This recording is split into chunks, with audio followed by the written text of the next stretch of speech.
Queremos extender también un agradecimiento especial a nuestros patrocinadores, sin los cuales este evento no habría sido posible. En primer lugar, saludamos a Diligent, empresa líder en software as a service de gobernanza, riesgo y compliance que da servicio a 1 millón de usuarios con más de 25.000 clientes en todo el mundo. También agradecemos al estudio de abogados Sumier Romero, despacho boutique especializado en derecho empresarial, gobierno corporativo y sostenibilidad ESG.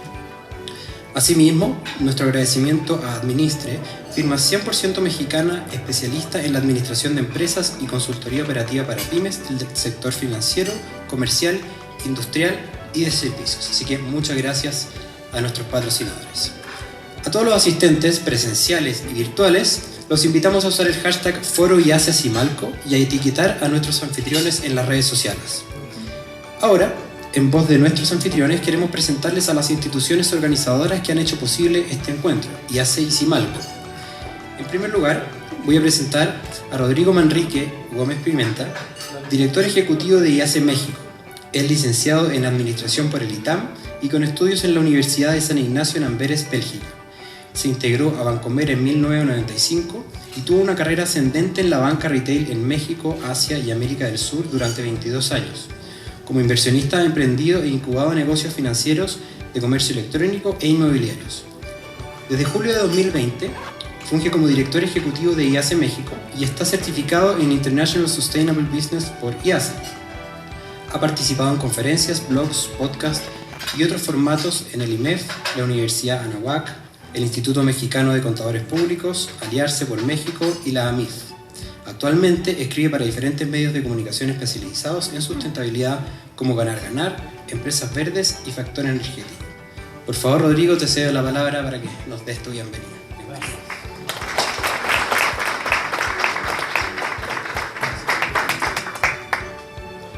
Qué gusto saludarlos a todos el día de hoy, los que están conectados también en la transmisión en vivo. Gracias por hacer este espacio en esta mañana de miércoles. La Asociación Internacional para la Economía Sostenible se fundó hace casi 3 años en Londres con el propósito de promover la educación en materia de sostenibilidad, específicamente en los criterios ESG o ASG, como los conocemos por sus siglas en español. Estamos absolutamente conscientes, convencidos y comprometidos con que las empresas sean, a partir de la educación, un modelo de negocio diferente, que lo puedan incorporar dentro de sus métricas, dentro de su cultura, y para eso creemos que se necesita la educación. Y la educación hoy en día, cada vez más en estos temas, está disponible en muchos formatos, a través de muchas instituciones también. Pero nosotros creemos que es la educación certificada la que le va a dar el reconocimiento a los profesionales para que puedan destacar en lo que están haciendo, y a las empresas mismas que sea a partir de la educación el cambio cultural que están necesitando en esta nueva era empresarial. IACE tiene 2 tipos de certificaciones, una dirigida al sector financiero y otra dirigida al resto de los negocios que no están dedicados exclusivamente a finanzas, y cada una de ellas tiene un recorrido de 3 diferentes niveles dependiendo del nivel de autoridad, interés, responsabilidad que los profesionales tengan relacionado a los criterios ESG en las empresas. Pero nosotros creemos que es a partir del nivel 1 que está disponible para cualquier persona dentro de una organización, independientemente de su nivel jerárquico, de sus conocimientos previos, que debe de tener estos conocimientos. Y entonces así ya se ha podido permear a más de 40 países en todo el mundo. Hay más de 11,000 personas certificadas ya en todo el mundo, y seguimos creyendo que México, el capítulo México, ha sido uno de los desarrollos que más ha estado avanzando. Ha estado avanzando porque la participación de las empresas, de sus equipos en los programas de certificación que tenemos, ha sido de todos los sectores. Ha sido del sector de retail, de la minería, de la construcción, evidentemente del sector financiero, Cada vez más veo abogados que están comprometidos con el tema de la sostenibilidad. Por acá tenemos un contingente importante de abogados y por allá veía otro, porque evidentemente los temas de la sostenibilidad basada en estos criterios cada vez más van a implicar un involucramiento de todas las áreas de la organización, pero riesgos sobre todo que las mismas empresas deben de atender y deben de anticipar. Y estos riesgos y estos riesgos en estos criterios ESG es lo que los inversionistas y las instituciones financieras están evaluando para determinar ese nivel de rentabilidad y nivel de confianza que le generan para poder y querer otorgarles productos de financiamiento e inversión. El mundo está cambiando a partir de que los grandes capitales se mueven a estas empresas que están demostrando que están verdaderamente comprometidas y que además lo demuestran con sus reportes, con estos criterios. Y para que esto suceda, nosotros creemos que es a partir de la educación que se tiene que empezar. Y por eso el día de hoy estamos muy contentos de tener este tercer foro, que es la tercera edición que lo hace y hace. En 2020 lo hicimos 100% virtual, el año pasado lo hicimos con un grupo un poco más pequeño en Casa CEMEFI y ahora en asociación con Simalco, ¿no? Agradeciéndole por supuesto a Silvana, a Sebastián, a todo el equipo de Simalco que ha trabajado para hacer posible este foro el día de hoy en este lugar icónico de la Ciudad de México. Estamos muy agradecidos con toda su asistencia presencial y con toda la conexión remota que están teniendo todas las personas que nos están viendo. Los invitamos a que pasen una mañana con nosotros en donde esperamos que puedan tener dentro de sus agendas la relevancia de la educación en materia de ESG para poder verdaderamente transformar el modelo de sus empresas. Simalco está aquí para poder compartir con todos ustedes también el gran medio de comunicación que son en Latinoamérica y que los conozcan un poco más, pero que al final compartieron con nosotros esta necesidad de dar a conocer y de promover la sostenibilidad basada en estos criterios ESG con todos ustedes. Sean bienvenidos y que la pasen muy bien. Muchas gracias.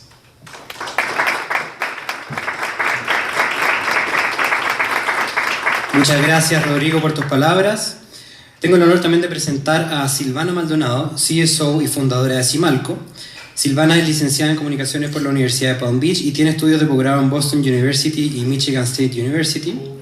En los últimos 20 años ha ocupado cargos directivos en las áreas de ventas y marketing para grandes compañías de medios de presencia regional. Además de haber pasado por empresas como Sheraton, Mercantil Commerce Bank y Research in Motion, ha sido directora comercial para toda Latinoamérica en Latin Finance y América Economía. En 2020 fundó Simalco, empresa que desde el primer día se propone posicionarse como el medio de comunicación de negocios líder para la C-suite latinoamericana. El rápido y sostenido crecimiento de la marca hace que hoy sea un medio consolidado que día a día produce contenidos periodísticos, entrevistas, eventos y alianzas con instituciones líderes de todo el continente. Silvana, bienvenida, te dejo la palabra.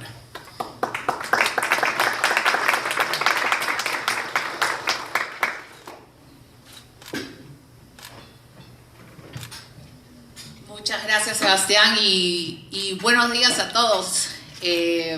Estoy feliz de estar acá con el equipo de Simalco en México y ver este salón lleno de líderes, de visionarios que impulsan las estrategias de ESG en las empresas. Un aplauso más bien para ustedes, para todos ustedes. Y también darle la bienvenida a los que nos siguen por streaming. Como bien dijo Sebastián, mi nombre es Silvana Maldonado, soy la CSO y fundadora de Simalco. Simalco es un medio regional que cubre toda América Latina. Cubrimos desde México hasta Chile, con un enfoque en particular. Nos dirigimos a todos los C-suite, a los líderes, a los presidentes, directores y demás, que deciden dentro de las empresas. Eso es más que nada nuestro enfoque. Diariamente publicamos entrevistas, contenidos, artículos de interés. Así que cuando tengan un minuto vayan a simalco.com y se registran para seguirnos y seguir un poco las notas, no solo de México, sino de toda América Latina. Hasta el año pasado hicimos eventos todos virtuales y este año regresamos a ser presenciales. Y arrancamos aquí justamente en México con ESG, que dicho sea de paso tenemos uno próximo en Lima en noviembre, también con el tema de ESG. Tenemos hoy día 2 breaks, un coffee break y un networking. Me encantaría conocerlos a todos y hablar un poquito más de sus iniciativas en México.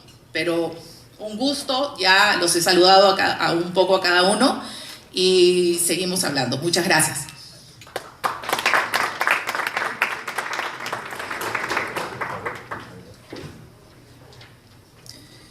Muchas gracias, Silvana. Y sin más, iniciamos formalmente el tercer foro IASE en asociación con Simalco, liderazgo con criterios ESG. Para el primer panel, previsto en la agenda, doy la bienvenida a nuestro keynote speaker. Se trata de Enrique Lendo, coordinador de finanzas sostenibles del Programa de Naciones Unidas para el Medio Ambiente en México, en donde apoya el fortalecimiento de capacidades de instituciones financieras, públicas y privadas en el manejo estratégico de riesgo climático y la movilización de activos financieros. Es economista por el TEC de Monterrey y maestro en política ambiental y asuntos públicos por la Universidad de Indiana. Se ha desempeñado por más de 2 décadas en las áreas de medio ambiente, cambio climático, finanzas sostenibles, comercio internacional y responsabilidad social corporativa con gobiernos, empresas y organismos globales. De 2007 a 2018 fue titular de la Unidad Coordinadora de Asuntos Internacionales de la Semarnat. Entre sus logros destaca la incorporación de los intereses de México en el Acuerdo de París de Cambio Climático, la Agenda 2030 de Desarrollo Sostenible, el G20, el Convenio de Diversidad Biológica y el Tratado México-Estados Unidos-Canadá. Como consultor ha asesorado a gobiernos, empresas y organismos internacionales en las áreas de su especialidad. También ha publicado diversos artículos en revistas especializadas, libros y periódicos. Lo recibimos para su exposición Aplicación y conocimiento de estrategias e instrumentos empresariales en ESG frente a los retos de la conservación y recuperación de la biodiversidad en el contexto de la crisis climática. Bienvenido, Enrique, gracias por estar con nosotros. Te dejo la palabra.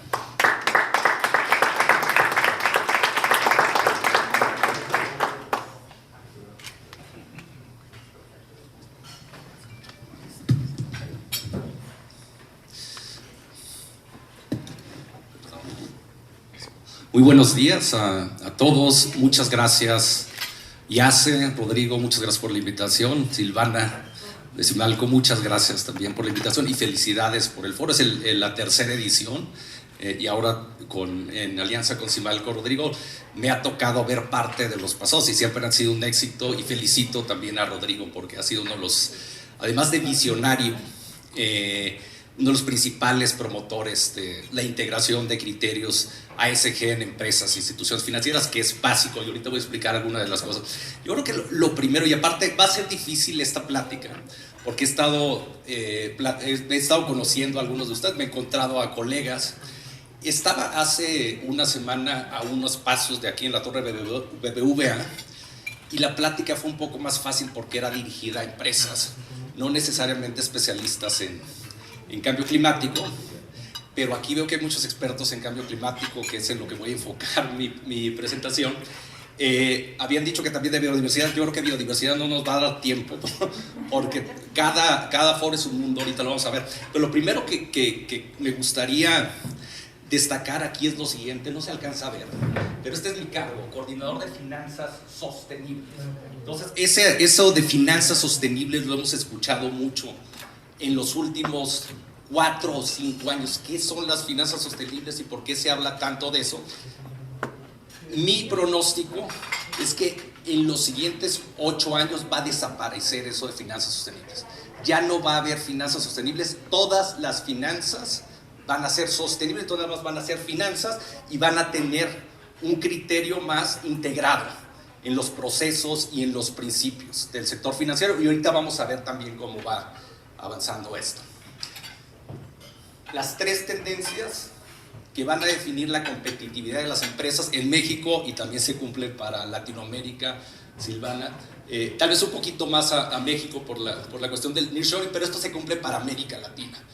Número 1, venimos de una pandemia y el mundo ha tenido a una virtualización de la economía. Se han desarrollado de forma exponencial el manejo de datos, la automatización en los sectores productivos. Entonces, si le echamos un ojo a la capitalización de las 100 empresas más importantes del mundo, las que vemos que destacan son las empresas de tecnología.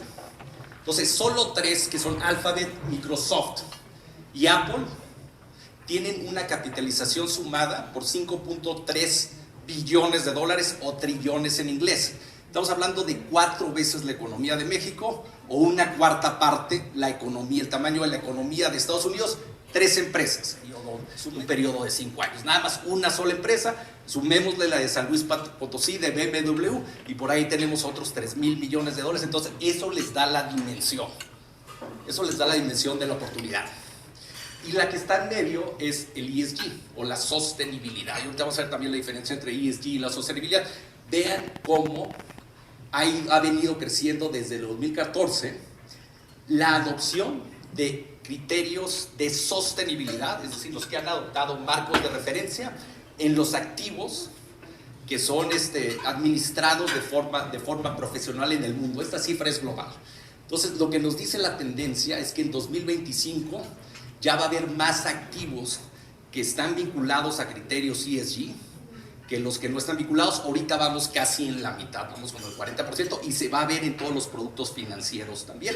Estos son los activos administrados a nivel global. Entonces, esas 3 tendencias son importantísimas para cualquier empresa que esté establecida en América Latina y sin duda son muy importantes para lo que está pasando en México, por la cercanía que tenemos a Estados Unidos y también por la cercanía, las relaciones que tenemos comerciales y de inversión con Europa, y donde se están dando la principal demanda de estas tendencias.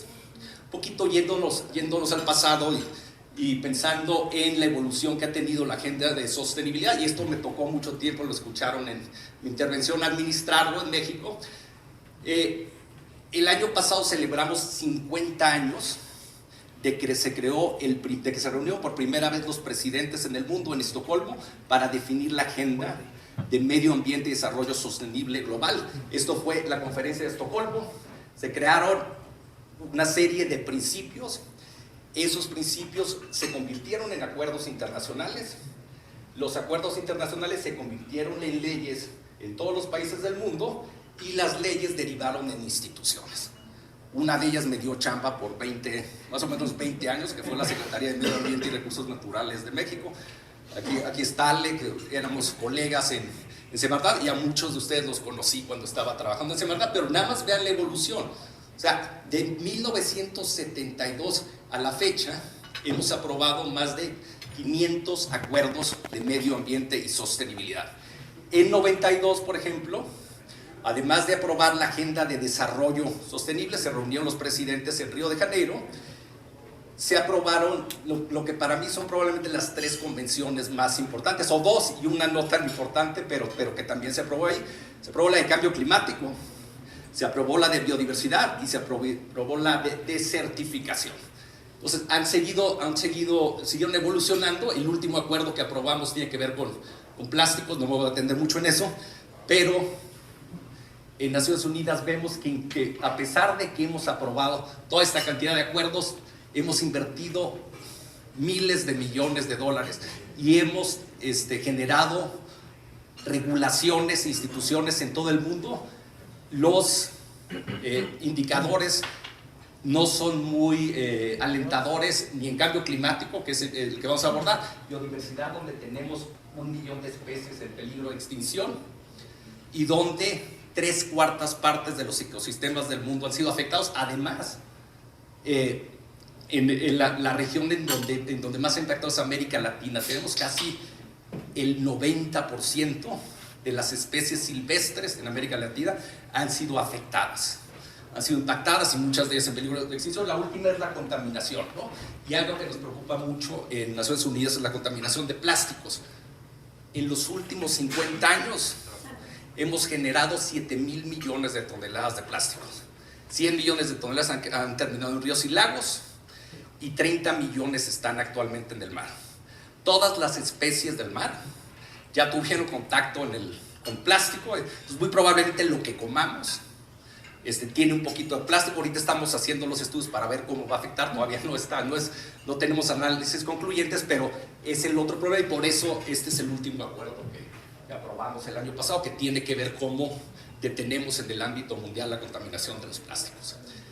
Cambio climático, que es el que vamos a hablar, es probablemente uno de los más preocupantes y más conocidos, no que los otros sean menos preocupantes, pero cambio climático tiene una alta tensión en el ámbito político y financiero, y además es más fácil de medir que los demás, ¿no? Veamos las tendencias. En la gráfica de arriba a la izquierda señala o registra la evolución que han tenido las concentraciones de CO2, de dióxido de carbono, medidas en partes por millón, y están calculadas desde 10.000 años antes de Cristo. Pues vean cómo son flat, son planas hasta este punto. Ese punto es aproximadamente 1750. ¿Quién me puede decir qué pasó en 1750? Exactamente. Entonces aprendimos a transformar el carbón en energía. Y entonces empieza la revolución industrial primero en Europa, que es la línea amarilla. Y en 1990, ¿qué pasa? Lo mismo, pero ya no era carbón, sino era petróleo. Y sobre todo se desarrolla en Estados Unidos. Entonces a partir de 1990, por ahí de 1910, acuérdense que empezamos a hacer los autos en masa, en Ford, y empezamos a transformar el petróleo en gasolina. Entonces es el crecimiento que tiene Estados Unidos, que es esta segunda línea verde. Y ya después entra los demás países, los países en desarrollo. Después de la Segunda Guerra Mundial se hace importante China, empieza a exportar, entra México muy importante a la contienda, y los demás países en desarrollo explican el resto de la curva. Y vean lo que pasa abajo. Este es el análisis de temperatura de los primeros laboratorios, de los principales laboratorios a lo largo del mundo. Están el de la NOAA, están los de la NASA, en fin, todos, y coincide con esta, ¿no? Va subiendo y ahorita vamos en 1.2 grados centígrados. Lo que nos dice la comunidad científica, para ustedes que conocen el panel intergubernamental de cambio climático, es que si pasamos 1.5 grados centígrados vamos a estar en problemas. Y ahorita vamos a ver cuáles podrían ser algunos de los impactos, ¿no? Entonces tenemos, les decía, desde 1992 trabajando con un acuerdo internacional de cambio climático, que es la Convención. Nada más que cuando aprobamos ese acuerdo, para los que saben de cambio climático, el principal objetivo era estabilizar la temperatura en un nivel que impida interferencias antropogénicas, es decir, del ser humano, en el sistema climático. Entonces, ¿qué quiere decir eso? ¿Qué nivel? ¿Cómo le hacemos? No sabíamos. No estaban hechos los modelos que nos decían se tiene que estabilizar en este incremento de temperatura. Tampoco teníamos los cálculos de cuánto la teníamos que reducir para estabilizarse. Los modelos no estaban suficientemente desarrollados, no había, estamos hablando hace 30 años.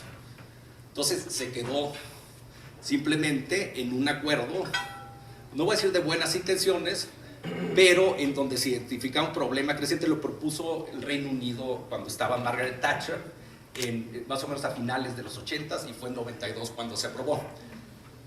Pero lo que sí sabíamos es que la teníamos que reducir esa temperatura a través de mitigación, le llamamos mitigación, que ya los impactos eran graves y que iban a seguir aumentando. Eso sí nos decía el análisis científico. Entonces teníamos que adaptarnos, y que la manera de conseguir las dos anteriores era a través de aumentar los flujos de financiamiento, que antes no había, y desarrollar nuevas tecnologías. Entonces son los cuatro grandes pilares del acuerdo de cambio climático.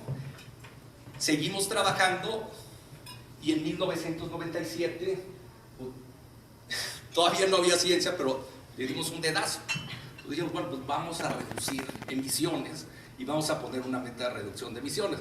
Entonces los países en vías de desarrollo decían, tenemos que reducir. Los países en vías de desarrollo, que ya empezaban a emitir, como les enseñé en la gráfica, desde la segunda mitad de 1900, decían, pues no sabemos ni cuánto, y aparte tú eres el que has contaminado, ¿por qué?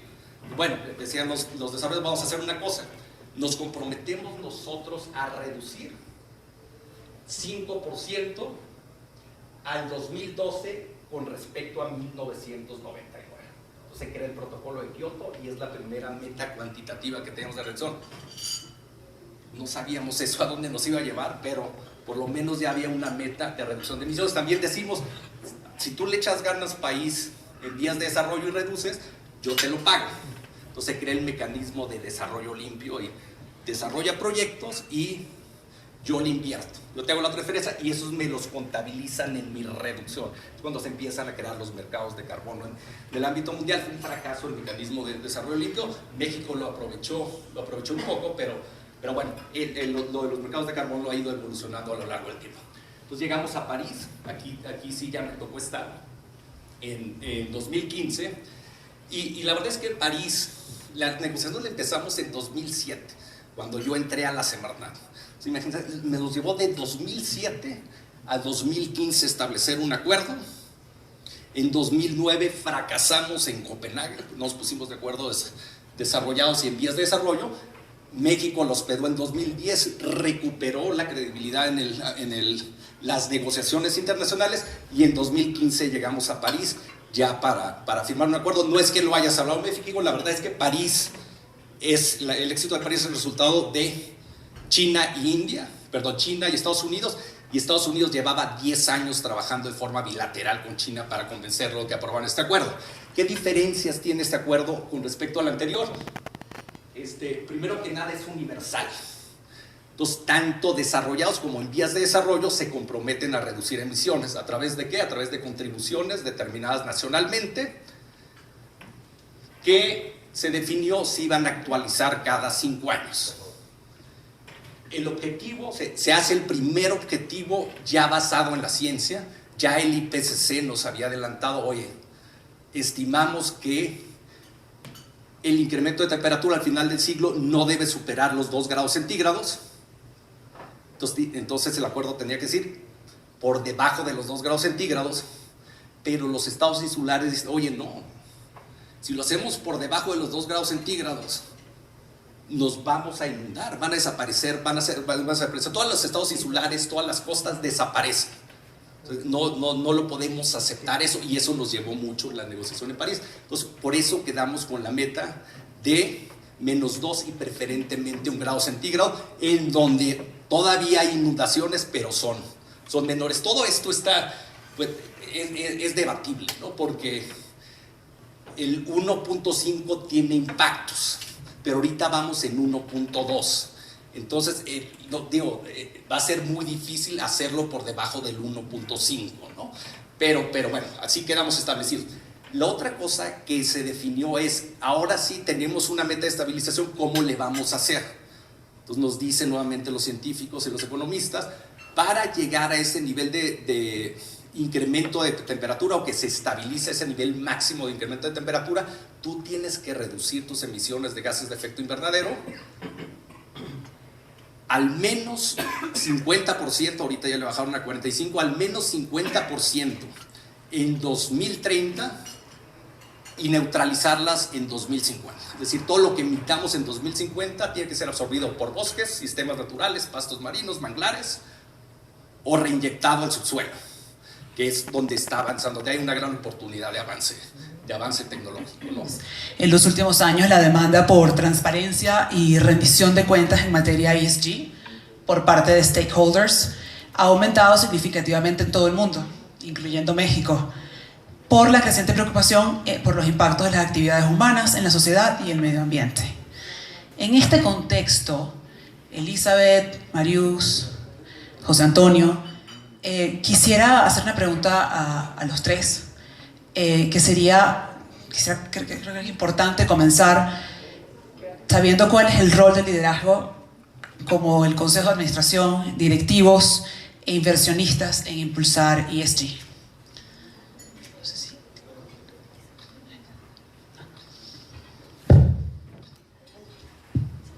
Pues muchas gracias de entrada por la invitación. Para mí es verdaderamente un honor estar al lado de figuras tan imponentes, ¿no? Tan importantes y representativas del avance de los esfuerzos de nuestro país para lograr reducciones de emisiones y pues adecuarnos al Acuerdo de París y poder responder ante las necesidades tan apremiantes que significan llegar a los 1.5 grados centígrados.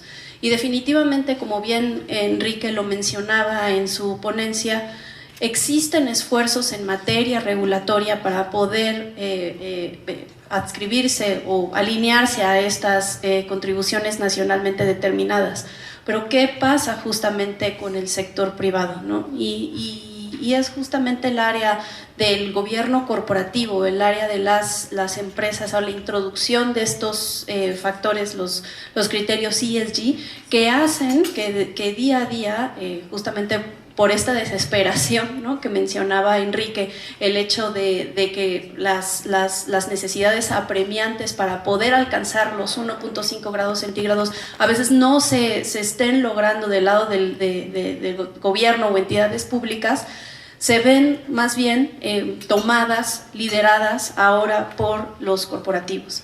Entonces es importante que hoy por hoy ya exista una integración de estos factores, los factores ESG, dentro de la gobernanza de la industria, de las diferentes instituciones financieras o no financieras, porque al final del día son cosas que nos van a alcanzar. Son cosas que están, como decía Enrique nuevamente, o sea, ya no van a ser finanzas sostenibles, ¿no? Sencillamente van a ser finanzas y se le va a añadir, ¿no?, un criterio, un principio más al cumplimiento, ¿no?, de todas las finanzas, y al final del día es lo que nos mueve a las instituciones, a los gobiernos, a las industrias y a los gobiernos también, ya sean instituciones financieras o no financieras. Eso es el detonante del crecimiento económico, el detonante de la toma de decisiones. Y es entonces que la parte de la gobernanza del gobierno corporativo y de lo que podría ser el cumplimiento en materia ESG se vuelve y se volverá y seguirá siendo trascendental en la consideración de logros en materia social, ambiental, y en mi particular caso, que pues yo trabajo en un think tank o en una organización sumamente involucrada con el tema de cambio climático, pues son cuestiones que están aquí para quedarse, ¿no? Y realmente es cierto, o sea, si los gobiernos no toman acción, pues el sector privado es quien ya lo está haciendo y está mismo impulsando, ¿no?, al sector gubernamental a lograrlo, ¿no? Mencionaba también Enrique, justo con Marius, están trabajando para que Hacienda, junto con Hacienda, para la incorporación de estos criterios. ¿Y esto cómo lo mueves, ¿no?, a las contribuciones nacionalmente determinadas? Eso es algo sumamente, como se antoja, es súper apetitoso, porque al final del día, si se logra hacer, si se logra añadir todo lo que están haciendo las industrias y las instituciones financieras, si se suman esos a las contribuciones nacionalmente determinadas, te va a dar una visión real de lo que está haciendo el país, con gobiernos y sin gobiernos, para realmente alcanzar las reducciones de emisiones. Y creo que eso es algo que le hace falta aún a los gobiernos. Vaya, no solo en México, ¿no?, sino a las diferentes instituciones. Me estoy comiendo el tiempo, perdón, pero pues solamente es un tema apasionante y quería pues dar esa introducción. Muchísimas gracias. Marius, si nos puedes comentar un poco sobre el tema. Claro, muy buenos días a todos. Muchas gracias a los organizadores por invitarme, y qué honor estar aquí con mis copanelistas, y me entero que hay gente conectada también remoto. Qué gusto que nos escuchen hoy. Y bueno, hablabas un poquito como la doble pregunta del liderazgo y el rol del liderazgo dentro de una empresa del Consejo de Administración, y por otro lado también de los inversionistas, ¿no?, del sector financiero. Yo creo, primero, la segunda parte, que el sector financiero ha tomado el rol de motor e impulsor de la agenda del desarrollo sostenible en general en el mundo. Ha quedado muy claro para las instituciones financieras que es un riesgo mover el capital por la parte de inversión o por la parte de financiamiento a empresas que no están transitando a modelos de negocio sostenible. Es un riesgo para los inversionistas invertir en quien no está atendiendo todos los riesgos que amenazan a las organizaciones que el World Economic Forum nos ha estado diciendo los últimos años que ya son de carácter ambiental, de carácter social, más allá de los riesgos económicos. Entonces, el sector financiero sin duda ha tenido un rol en exigir desempeño, exigir datos, exigir reportes con datos trazables, con datos útiles para la decisión en la toma de decisiones de inversión o de alocación de capital. Eso, por un lado, sin duda creo que el acceso a capital en un futuro no tan lejano va a estar condicionado a buenas prácticas de sostenibilidad. Hoy es un momento de involucramiento, en inglés luego decimos que es constructive engagement, ¿no? Yo trabajo en banco y estamos con nuestros clientes, oye, ¿qué más podemos hacer? Tú estás ya transitando, ¿cómo podemos ayudarte a ligar tus necesidades de financiamiento con tu desempeño? Dame datos, quiero ver tus reportes. Y los inversionistas no se digan, ¿no? Y las bolsas de valores cada vez más tienen que tener buen desempeño. Entonces, eso por un lado. Y adentro de las organizaciones, sin duda, a veces se nos olvida mucho en el mundo ESG hablar de la G. Y el Consejo de Administración y la alta dirección tiene que dejar institucionalizado cómo gestionar los datos ambientales y sociales de la organización integrados al negocio. No son un tema de lado, no son responsabilidad de un gerente, no son un tema filantrópico ni de la fundación, son un tema enteramente de negocio que está en el bottom line y que generan oportunidades y riesgos de carácter financiero para la organización. Por eso el famoso TCFD, el TNFD, en donde yo participé en su creación, la última parte del acrónimo es reportar los riesgos climáticos como riesgos financieros del negocio. Task Force for Climate Related Financial Disclosures. Esto es un tema ya de financiero de la empresa. Entonces, las empresas tienen que tomar el liderazgo por el lado de la alta dirección, del Consejo de Administración, en normar todo esto, que vaya más allá de una persona, de un líder, un gran director que pusieron, porque ese se va y viene y se va a otra organización, que en tu descripción de puesto y de funciones esté que esto se tiene que gestionar. Nosotros en el banco, a veces se me acercan algunos ejecutivos o banqueros del banco y me dicen, quiero trabajar en sostenibilidad. Y yo, ¿ya trabajas en sostenibilidad? Te platico que el sector financiero, todas las decisiones que toma y cómo se organiza hoy están entrenados todos nuestros banqueros en HSBC en horas de capacitación para poder tener conversaciones en temas de sostenibilidad con sus clientes según los sectores. Entonces, tiene que normarse e institucionalizarse y definitivamente el Consejo de Administración y la alta dirección tienen un rol esencial. Ahí estaba Alan Gómez y curiosamente encuentro un precioso protocolo de sustentabilidad y le digo, Alan, ¿por qué no tomamos este protocolo ejemplar y lo volvemos normatividad y lo volvemos obligatorio? Daniel Becker, que estaba junto a él, dijo, Toño, la peor idea que se te ha ocurrido. Le digo, ¿por qué? Si ya está y está muy bien armado. Dice, porque desafortunadamente, como dice Marius, en HSBC ya lo hacen así y puede que en otros 4 o 5 bancos lo hacen así, pero son 50 bancos. Entonces, a lo que les quiero decir es que hay complejidad en la granularidad de lo que cada uno de ellos está haciendo y volver eso obligatorio, pues el día de mañana 2022, finales 2023, pues habrá 3 o 4 que van a tener check, pero va a haber otros que van a estar levantando la mano y van a decir prórroga, por lo menos una prórroga, y entonces viene el asunto de decir, vale, Alan, dentro de tus últimas ocupaciones, dime, ¿cómo lo podemos volver enforceable, volver obligatorio? Y entonces lo metemos para que salga publicado en el 2021, que yo estaba saliendo. Dice, sí, pero danos unos 5 años de transición. Pues así no va a pasar. Digo, así no sucedió con el tema de los biométricos y fue un berenjenal. Y yo lo que quiero decir es que precisamente en esta parte de liderazgo y de gobernanza corporativa hay distintos grados de maduración en la gobernanza corporativa que tienen algunas entidades versus otras, y es muy importante que nosotros apoyemos todos los esfuerzos precisamente en temas de divulgación con un rigor muy parecido en todo el gremio.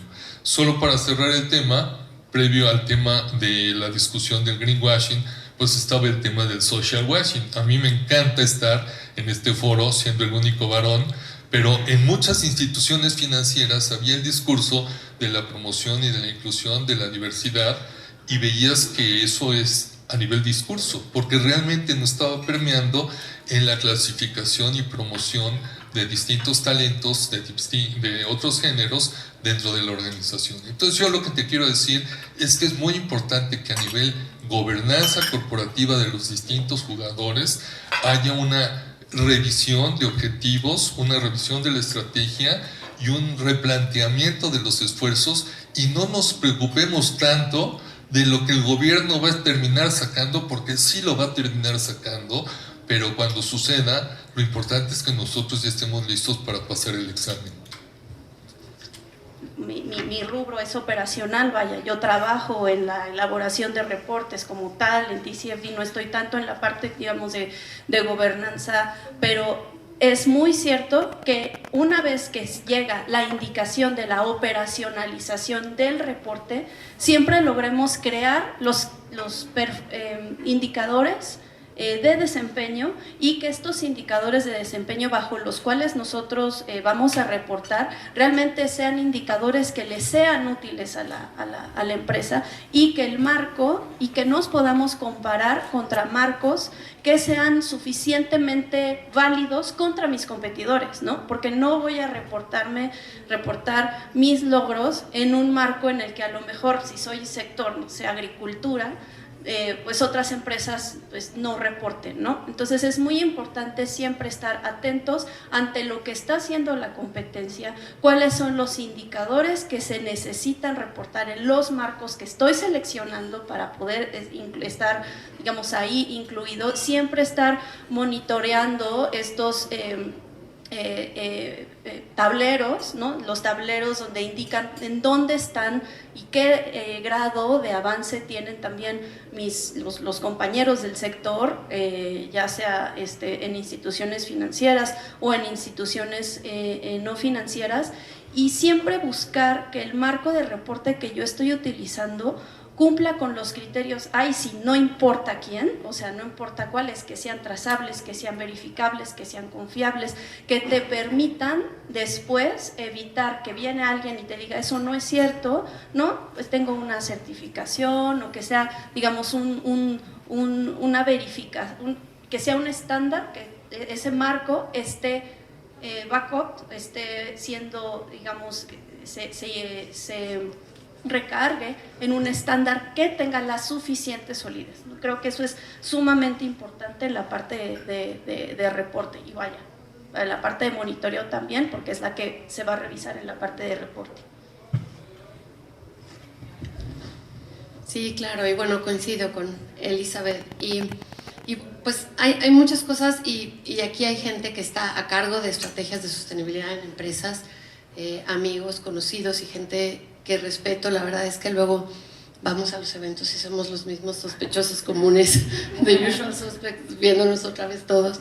Y a este comentario lo que quiero decir es, bueno, el primero, el one-on-one en sustentabilidad corporativa, es determinar cuáles son los temas materiales y relevantes de tu sector y de tu contexto, que le importan y le interesan a tus grupos de interés y que afectan al desempeño de tu negocio, representan un potencial riesgo financiero, además como una oportunidad de negocio. Esto quiere decir, hay temas que no vale la pena dedicar equipos de trabajo gigantescos para medirlos, para gestionarlos y para hacer un montón de actividades, cuando no es un tema realmente que mueve la aguja en tu industria y dentro de tu propia empresa. Entonces, el estudio de materialidad, el análisis y la determinación de tus temas centrales, ¿no? Es esencial. Segundo, la sustentabilidad no es un equipo, no es un director, no es un flamante nuevo gerente. La sustentabilidad está a lo largo de toda la organización porque gestiona temas que llevan muchas áreas. Yo me acuerdo que en mi vida pasada en otro banco me decían, es que tú tienes un equipo grande, y yo, a ver, un equipo grande de sostenibilidad dice que no es, lo que te dice es que no está permeada la sostenibilidad a toda la empresa. Tu equipo de sustentabilidad, nosotros funcionamos, yo tengo la posición de liderar la sustentabilidad en HSBC y funciono como un director de orquesta. Y si no hacen las cosas los demás, no pasa nada. Yo no hago nada, yo no tengo presupuesto. Si va a pasar algo en la parte de recursos humanos, en la parte de productos de crédito, en la parte de muchas otras cosas, es porque las otras áreas lo hicieron y lo gestionaron. Entonces, los líderes de la parte S de la ESG de una organización están en recursos humanos, y si no están en recursos humanos, entonces no está haciendo nada la organización. Si no está el experto en diversidad, allá en recursos humanos no tengo yo que ser experta en todo, en energía, pues no somos todólogos. Entonces, permear a lo largo de toda su organización las responsabilidades de ESG. El campeón de la parte de la S del ESG está en la parte de recursos humanos. El campeón de la parte de la E, de los consumos de energía y la parte técnica, es el director de operaciones y mantenimiento. No Marius en su oficina, que no sé nada de los temas técnicos de energía, perdón, pero no es mi especialidad. Entonces, esa sería una segunda recomendación, saber que las cosas se tienen que regar a lo largo de la organización y simplemente pues ser un director de orquesta y entender cómo tenemos que medir estos temas, cómo se tienen que divulgar. Y tercero, pues es el tema de la transparencia.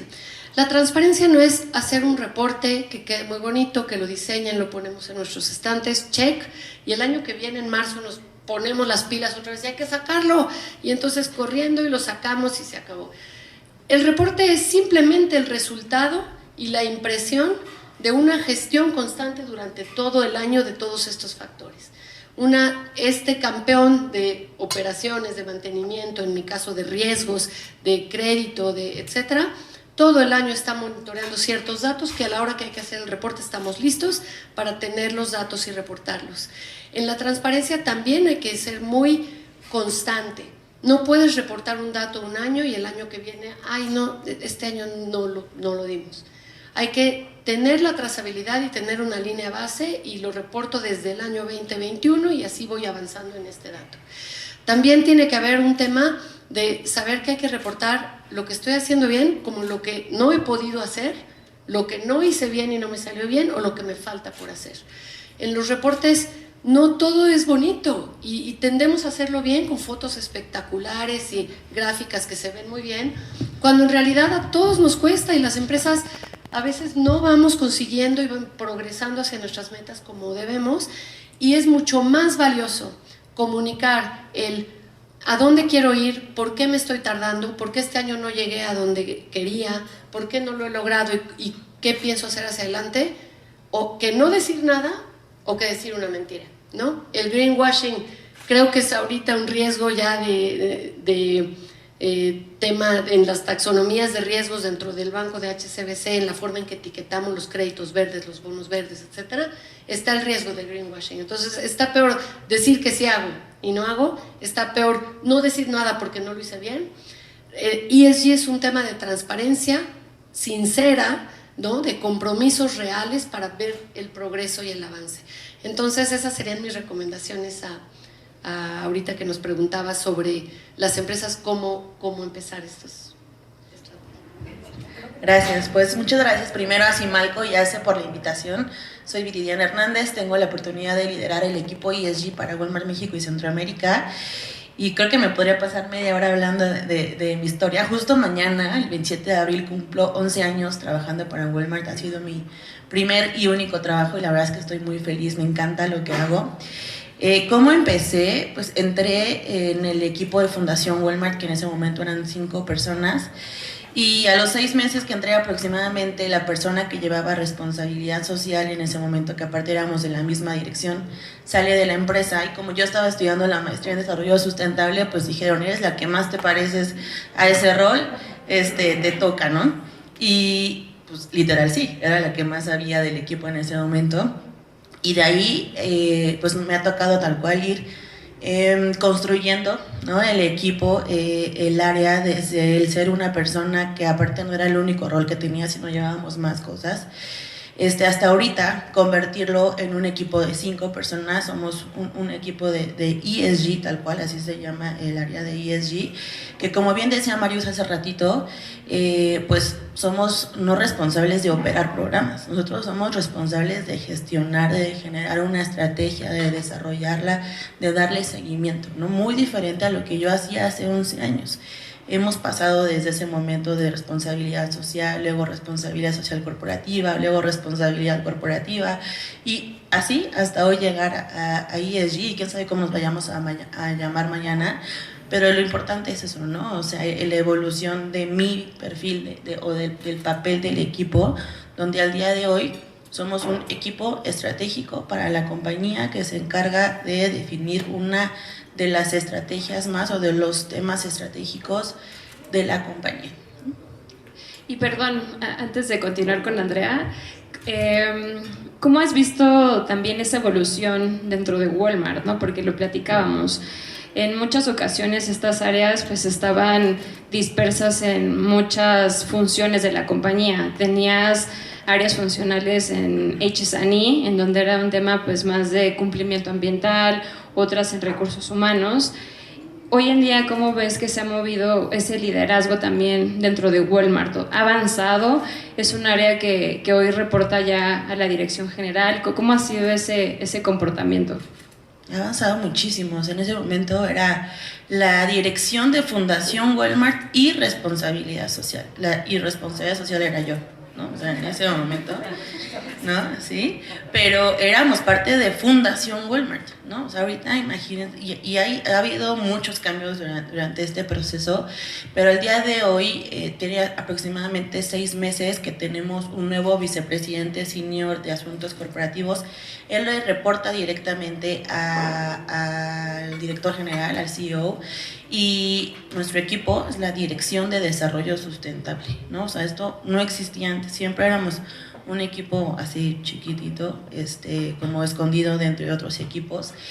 Y el que te digo, el que tengamos, o sea, el que yo tenga la oportunidad de liderar el squad ESG, como nos llamamos, tiene desde el 2020, o sea, son 3 años, tampoco es tanto, ¿me explico? O sea, y antes éramos 2 personas, o sea, sí ha ido evolucionando significativamente para bien. Y desde el liderazgo, ¿no? Tú puedes ver siempre a un Doug McMillon, que es nuestro CEO de Walmart Inc. a nivel global. Él en 2020 literal salió, y no crean que nos preguntó, salió y dijo, oigan, amiguitos, el planeta está llegando a niveles críticos, ¿no? Entonces, lo que venimos haciendo ya no es suficiente. Tenemos que elevar el nivel, porque si seguimos así, todos que estamos aquí, literal, mañana ya no vamos a existir, ¿no? Entonces, nos elevó la ambición y nos puso esta ambición de convertirnos en una empresa regenerativa. O sea, ya nos olvidamos de la sostenibilidad, ahora vamos a por la regeneración, ¿no? ¿Cómo vamos a hacer? Quién sabe, lo estamos diseñando ahorita, pero si no nos ponemos ahorita esa estrella norte, o sea, nunca vamos a empezar a caminar. Se fueron de los 3 kilómetros al maratón, ¿no? Pero así estábamos todos. Al Ironman, o sea, no. Andrea. Bueno, en mi caso fue un poco un accidente. Yo, como se mencionaba en un principio, yo tengo formación de financiera. Mi primer trabajo fue en una casa de bolsa. Y cuando yo llegué a Grupo Herdez hace 13 años, yo llegué como parte del equipo de finanzas. Y una de las responsabilidades que tenía era la de relación con inversionistas. Entonces era responsable del informe anual, de los trimestrales. Y en ese momento nosotros fuimos de las primeras empresas en México que hizo informes anuales integrados. Esto quería decir que reportábamos a la par de nuestros indicadores financieros los indicadores de sustentabilidad, con la evolución que estos han tenido, ¿no? Entonces, todos los cuestionamientos de los inversionistas y como la alineación de la información, pues solo recaía en nosotros, y así era como nos dábamos cuenta que pues había piezas que no estaban dentro del rompecabezas porque no había una cabeza de sustentabilidad que organizara el esfuerzo. Claramente, Grupo Herdez es una empresa de mucha tradición en México, 100% mexicana, tenemos más de 100 años, y los temas de fundación y nuestro programa de responsabilidad social ya llevaban mucho tiempo andando, pero todo el esfuerzo que tenía que ver con las operaciones, la parte ambiental, pues andaba mucho por todos lados. Y entonces, pues levanté mi mano, dije que por qué no creábamos un área de sustentabilidad corporativa, y así fue como surgió. Y me la dieron a mí. Entonces, así, exactamente, así fue como me quedé con las dos. A mí siempre me hizo sentido por lo que acabo de platicar. Creo que hoy hace más sentido que nunca, porque necesitamos poner recursos detrás de las estrategias de sostenibilidad, si no vamos a seguir hablando de un mundo que quién sabe cuándo vamos a alcanzar, y el dinero va a seguir fluyendo hacia otro lugar. Entonces, así es como tengo lo que tengo. Y claramente en el camino pues he descubierto una pasión, ¿no? Yo no tengo una formación técnica, o sea, comparto lo que se decía en el panel anterior, pero sí tengo muchas ganas de que el grupo genere impacto, ¿no? Y de que realmente seamos un motor de cambio para que las cosas se muevan en una dirección diferente. La compañía, tú que preguntabas cómo ha sido la evolución, la compañía ha tenido en su DNA de toda la vida pensar más allá de las 4 paredes que nos rodean, ¿no? Por eso es que existía la fundación desde hace mucho tiempo y el programa de responsabilidad social. Sin embargo, pues hemos venido evolucionando como lo ha hecho el mundo. Y hoy pues tenemos un equipo igual, no muy grande, porque a nosotros nos toca simplemente alinear al interior de la compañía. Y lo otro muy importante que creo que se va a comentar en este panel es que tenemos pues ahora sí que el aval de la presidencia y la dirección general, porque Héctor Hernández es una persona a la que estos temas le interesan y le importan. Entonces tenemos todo su apoyo, y yo creo que eso ha sido clave para alcanzar los resultados que hasta hoy tenemos. Natura nace con esta visión, ¿no? No somos un área de ESG, somos un área de sustentabilidad todavía. No creo que nos vayan a cambiar todavía el nombre, pero por ahí vamos. Pero justo empezamos con esta evolución. Todavía tenemos la suerte de que nuestro socio fundador viva, Luis Seabra, tiene mucho esta visión de cómo nosotros estamos interconectados y todo lo que tú generes genera un impacto en las personas y en el mundo en el que vivimos. Entonces, no sé si eso es sustentabilidad, pero al final creo que resuena completamente con todo lo que hacemos. Y ha sido un camino de ir cambiando, sobre todo aquí en México, y ahí es donde creo que la formación que tenía me ha ayudado mucho, para ir entrenando y diciéndole a la gente que sí es sustentabilidad, en dónde tú puedes generar impacto, que cuando ves finanzas impacta en la sustentabilidad, que cuando ves finanzas impactas en las personas, que cuando ves otra área, distribución, logística, impactas en las personas, impactas en el ambiente, pero cómo les vas enseñando que lo que hacen no es solamente lo que hacen, sino tiene que ver con este impacto de la sustentabilidad, ¿no? Y este impacto que generamos al mundo. Entonces la gente de repente se sorprende y dice, entonces sí soy sustentable, aunque esté en OIL, sí eres sustentable, ¿no? Y hay mucha oportunidad para hacer mucho más. Entonces creo que esa parte es la que más me ha apasionado. Hoy me preguntan y me dicen, ¿en qué otra área te podemos poner? Y yo, en ninguna, déjenme aquí, no me muevan, yo soy muy feliz, me apasiona lo que hago. Y creo que es ese compartir la pasión con el resto de las áreas para poder transmutar lo que están haciendo hoy en pro de generar un impacto positivo. Muchas gracias a las tres, muy interesante. Ahora me gustaría, como en seguimiento a esto, que nos cuenten un poquito dentro de cada una de sus organizaciones cómo funciona, o sea, cómo le hacen. Generan sus planes anuales y los presentan a la dirección, y de ahí, en línea con lo que nos platicaba hace rato Marius, ¿cómo implementan esta parte de la sustentabilidad en cada una de estas empresas que ustedes están liderando, y cómo se transmina toda esta parte en el ADN, ¿no? en esa cultura dentro de cada una de ellas? Andrea, ¿quieres empezar? Claro. Bueno, no me parece que la respuesta sea sencilla, por lo que decíamos, porque en mi caso no somos un área que ejecute proyectos, nosotros lideramos proyectos y dependemos de la colaboración de todas las áreas de la compañía. Entonces, creo que eso, a la par de que hay que pedirle a las personas que al tiempo que están haciendo su día a día, pongan foco en los proyectos que tienen que ver con un proyecto de sustentabilidad estratégico de la compañía. Entonces, pues yo iba a decir con mucha paciencia, con mucha resiliencia, creo que se necesita mucho liderazgo, sí, porque son proyectos relevantes que requieren de muchas personas. Entonces, tratando de ser incluso muy humilde con lo que decían en el panel anterior, esto trasmina a los proyectos de todo tipo, ¿no? O sea, nosotros, por ejemplo, estamos apenas trabajando en nuestro proyecto de Net Zero. Es algo que a mí me encantaría que hubiéramos podido anunciar desde el año pasado, pero seguimos trabajando como en el roadmap que nos va a llevar a determinar nuestra meta. Hicimos el proyecto, por ejemplo, de agua, y esa es la meta más contundente que tenemos publicada al exterior, que es la reducción del 25% de nuestro consumo de agua por tonelada producida al 2030, y pues simplemente ahí sí tuvo que haber mucho trabajo de todos, pero el alcance de la meta va a depender de la colaboración de todos también. Entonces, yo decía que la respuesta no es fácil, porque para mí cada proyecto es diferente, porque intervienen personas diferentes y porque estás buscando resultados diferentes, que necesitan del expertise. O sea, no es lo mismo un proyecto de diversidad e inclusión, por ejemplo, porque ahí necesitas de ciertas contrapartes, que uno de emisiones, por ejemplo.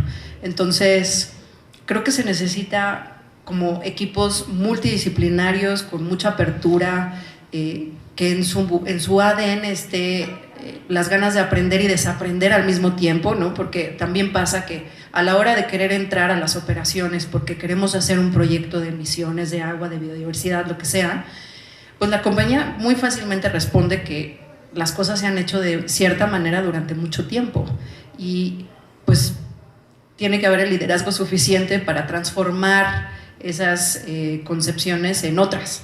Entonces me parece que todos los proyectos de sustentabilidad van muy alineados con lo que hace no mucho publicó el World Economic Forum en términos de los skills que necesitamos las personas rumbo al futuro, ¿no? Porque evidentemente mucho de lo que está moviendo el mundo hoy tiene que ver con la sostenibilidad. Oye, Andrea, y ahorita que abordas este tema de liderazgo que les digo que nos trae el día de hoy, ¿cuál es el papel tú que crees que juegan esos líderes? Y o sea, ¿cuáles son sus retos y cómo pueden abordar esta parte de convencer al resto de la organización, pues, para sumarse a seguir estas mismas metas? Bueno, yo creo que el líder de sustentabilidad necesita lo que cualquier líder actual, ¿no? Yo creo que el establecimiento ¿cómo decirlo?, de procesos o de formas de trabajar de antes, donde todo lo decidía una dirección y esperaba que bajara mágicamente, ¿no?, a todos los niveles. Yo creo que eso ya no aplica. O sea, lo que necesitamos los líderes es ser muy empáticos, me parece, porque en esto hay muchas formas de ver las cosas, ¿no? Por ejemplo, desde el área de operaciones o desde el área de logística, pues tienen una visión totalmente diferente a la que yo tengo desde un área corporativa. Entonces me parece que tiene que haber empatía para escuchar verdaderamente al otro y muchas ganas de colaborar. Y sin esas dos características me parece que es muy difícil echar a andar un proyecto de sostenibilidad dentro de una compañía. Yo creo que lo principal ha sido el ser vocales, ¿no? Algo nos pasó interesante en 2020 cuando el CEO Global lanzó esta nueva ambición. Imagínense que escogió a 2 líderes de cada mercado. Walmart tiene presencia en 27 países por ahí. Entonces, de cada mercado dijo, a ver, tú y tú. En nuestro caso fue al Chief Operations Officer y a la Chief Merchandise Officer, o sea, la de compras y la de operaciones. Ni siquiera el CEO, se agarró al de compras y el de operaciones para México y para Centroamérica. Y así para cada uno de los mercados, y los invitó a un retiro. En ese retiro, tal cual los llevó a un bosque, y en ese bosque se podía ver tal cual la deforestación, todo el daño que estaba viviendo pues nuestros ecosistemas, ¿no? Entonces, cuando se los mostró, logró convencerlos, o sea, a un nivel muy superior, ¿no? O sea, porque ellos podrían decir que estaban convencidos y comprometidos, y sí, que bueno, que somos una empresa sustentable, pero cuando lo vivieron, a los dos, a los que escogió de México y Centroamérica, cuando regresaron eran personas completamente diferentes, ¿no? Entonces, a partir de ahí, las cosas se aceleraron, y entonces ellos dijeron, el CEO global le dijo, vas a ser el champion de regeneración para Walmart México y Centroamérica.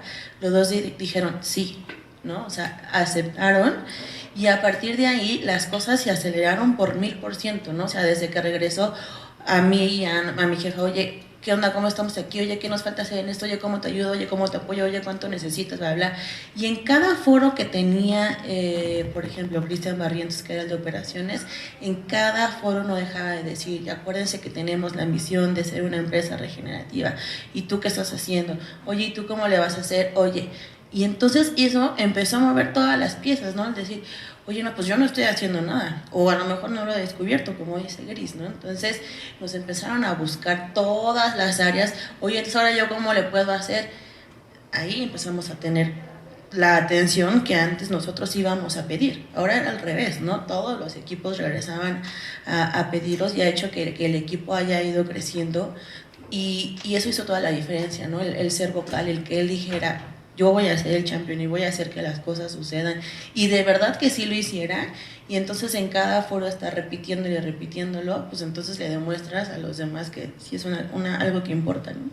Y un poquito en línea de este mismo tema, Andrea, me gustaría que nos compartieras ahí desde Herdes esta visión y cómo ha sido el camino con los inversionistas que comentabas. O sea, empezaron a pedirte ciertas cosas y el día de hoy seguramente te están pidiendo mucho más, ¿no? ¿Cómo ha sido pues ese caminar en estos temas de la mano de los inversionistas que has visto?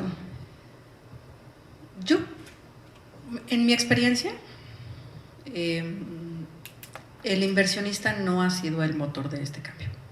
En parte creo que tiene que ver con que estamos en una región que para los portafolios globales era muy relevante, cada vez es menos, y entonces como que no existen estos focos todavía muy puntuales. O sea, como yo les decía, en el 2011 nosotros hicimos nuestro primer informe anual, nadie nos lo pidió, o sea, el integrado, ¿no?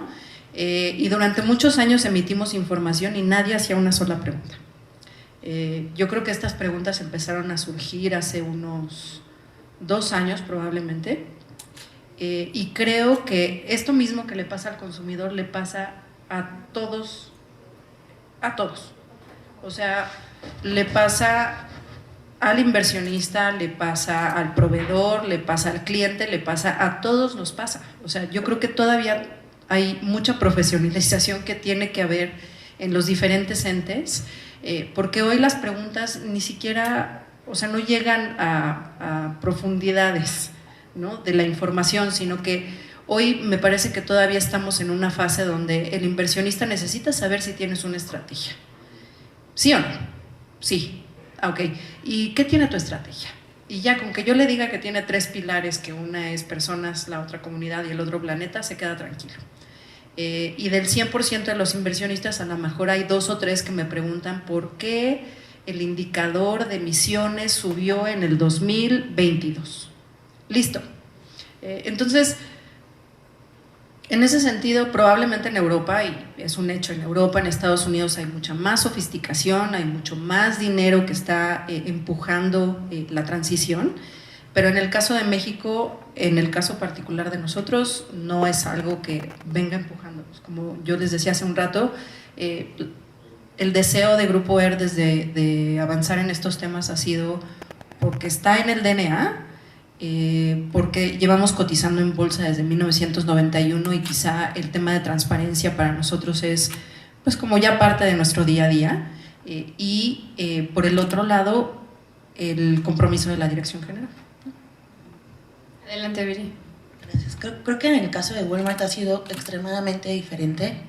En 2012, cuando yo entré y que me tocó liderar estos temas, única y exclusivamente me dedicaba a responder los cuestionarios que estos inversionistas o este fondos de inversión sustentables se encargaban de mandarnos, ¿no? Y entonces yo, por ejemplo, veía que en ese momento teníamos una calificación muy baja en atracción y retención de talento. Entonces yo tenemos un comité de responsabilidad social en ese momento, yo les decía, oigan, estamos muy bajos en esta calificación, hay que hacer algo.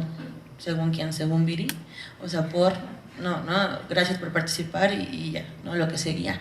Entonces, ¿qué fue lo que empezamos a hacer? Empezamos a usar esta data, o sea, esta parte de los inversionistas nos empezó a ayudar para bien, ¿no? Porque ¿qué pasa? A todos estos inversionistas que creen, nos evalúan y nos ponen una calificación, ¿no? Así como de riesgo crediticio, ahora tenemos calificaciones ESG, ¿no? Y tenemos una calificación ESG global y tenemos una calificación para la dimensión ambiental, una para la social y una para la governance. Pues en atracción de talento resulta que este evaluador me califica con 20 y el otro con 30 y el otro con 10. Entonces, ¿esto que me estaba dando ya data? ¿No? Entonces yo ir con el comité y decirles, en este tema, los inversionistas, los que van a poner el dinero, los que quieren invertir en nosotros, nos están calificando mal. Entonces nos estamos viendo mal allá afuera. Entonces ahí ya no fue porque Viri lo dice, ahí es porque los inversionistas lo están pidiendo y entonces sí, ¿quién se va a hacer cargo de este tema? Vamos a armar un plan de acción y a partir de ahí metas. Y así fueron avanzando mucho las cosas porque nos ayudaron a tener data. Yo creo que hubo un cambio muy, muy relevante, tal vez hace 6, 7 años, donde vimos un incremento muy significativo, les hablo de 300%, de la cantidad de solicitudes de información ESG que nos hacían, ¿no? Los diferentes entes, pónganle evaluadores, inversionistas, fondos de pensión, lo que ustedes le quieran poner. Tanto que el equipo empezó a crecer. Trabajamos, de verdad no les miento, todos los días con el equipo de relación con inversionistas para atender estas peticiones. Al día de hoy no pasa una semana que yo no responda o que no tenga una interacción con un inversionista que esté interesado en el mundo ESG. Antes decíamos, los temas ESG son temas no financieros. Ya no, ahora ya son temas financieros, ¿no? Ahora el inversionista no le interesa tanto cómo te fue financieramente, porque como bien dicen, reportamos trimestralmente y ahí pueden ver cuánto vendimos, cuánto tuvimos de utilidades, etc. Ahora al inversionista le importa saber cómo llegaste, cómo te comportaste como empresa para llegar a esos resultados, y eso no lo pueden ver en un reporte trimestral. O sea, eso te lo tienen que ir a preguntar, y entonces, como bien dice Andrea, tenemos sesiones con inversionistas cada trimestre, cada semestral o incluso cada año, donde te dicen, oye, el año pasado tú me dijiste que ibas a hacer esto y esto y esto, ¿cómo vas? ¿Sí lo hiciste o no lo hiciste? O sea, de verdad que ya es un nivel de escrutinio a otro nivel, y todo eso literal nos da data para saber este mundo inversionista hasta dónde quiere ir, hasta dónde va a llegar, qué nos está exigiendo y a dónde tenemos que ir nosotros como empresa, siendo una empresa pública, ¿no? Y bueno, así vamos terminando esta exitosa jornada. Agradecemos a quienes han hecho posible este exclusivo foro. En primer lugar, a IACE y a Cimalco por organizar este evento único en su tipo. También agradecemos a nuestros patrocinadores y aliados, en especial a Diligent, Mier Romero Abogados y Administre, a nuestros expositores, quienes generosamente se dieron el tiempo de compartir esta grata mañana con el resto de los panelistas y asistentes, y por supuesto a nuestros asistentes, tanto los que están aquí presencialmente como los que se conectaron vía stream. Así que a todos ustedes, muchas gracias. No sé si... bueno, entonces con esto damos por finalizado el evento. Nos despedimos, que tengan una excelente tarde y nos vemos en 2024. Que estén muy bien.